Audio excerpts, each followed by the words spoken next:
কোন হ'ব আসুৰ সাধাৰণ সম্পাদক আজিৰে পৰা শিৱসাগৰত সদৌ অসম ছাত্ৰ সন্থাৰ সাধাৰণ সভা চাউলুং চুকাফা সমন্বয় ক্ষেত্ৰত অনুষ্ঠিত এই সাধাৰণ সভাত নিৰ্বাচিত হ'ব আসুৰ পৰৱৰ্তী সাধাৰণ সম্পাদক আজি অনুষ্ঠিত হয় আসুৰ কাৰ্যনিৰ্বাহক সভা আৰু এই সভাৰ পাছতে নিৰ্বাচিত হ'ব স্থায়ী সাধাৰণ সম্পাদক আৰু 4 মাহ ধৰি আসুৰ ভাৰপ্ৰাপ্ত সাধাৰণ সম্পাদকৰ দায়িত্ব বহন কৰিছিল সৰ্জুন হানছেই সভাস্থলীত মুখ্য উপদেষ্টা সমুজ্জ্বল কুমাৰ ভট্টাচাৰ্য সভাপতি উৎপল শৰ্মাকে ধৰি আসুৰ সকলো কেন্দ্ৰীয় নেতা উপস্থিত হয়।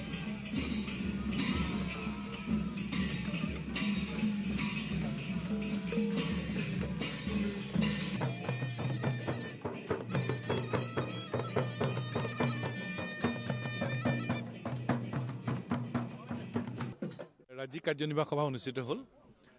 আৰু এটা অসহজ পৰিৱেশৰ সদৌ অসম ছাত্ৰ সন্থাৰ সন্মুখীন হৈছিল আৰু সেই সময়ত সদৌ অসম ছাত্ৰ সন্থাৰ সহকাৰী সাধাৰণ সম্পাদক সৰ্জুন হানছে ভাৰপ্ৰাপ্ত সাধাৰণ সম্পাদকৰ দায়িত্ব অৰ্পণ কৰা হৈছিল 4 মাহৰ কাৰণে আৰু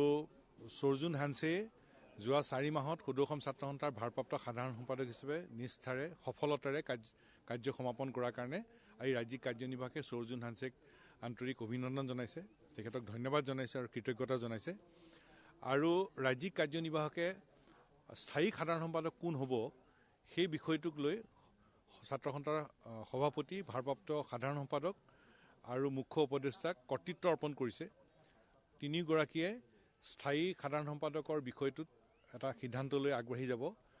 আৰু সাধাৰণ সভাৰ অনুমোদন গ্ৰহণ কৰিব সাধাৰণ সভাৰ শেষৰ ফালে ৰাজ্যিক কাৰ্যনিৰ্বাহক আৰু সাধাৰণ সভাৰ অনুমোদনৰ বাবে সেই প্ৰস্তাৱ পেছ কৰিব আৰু সেই প্ৰস্তাৱ গ্ৰহণ হ'ব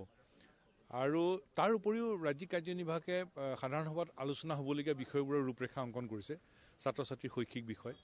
অবৈধ বিদেশী নাগৰিকৰ জ্বলন্ত সমস্যাটো অসম চুক্তি ৰূপায়ণ NRC উন্নীতকৰণৰ বিষয় বিপ্লৱ শৰ্মা কমিটিৰ প্ৰতিবেদনৰ সকলো প্ৰতিবেদনৰ পৰামৰ্শ কাৰ্যকৰীকৰণ কা বাতিলৰ বিষয়টো আহিছে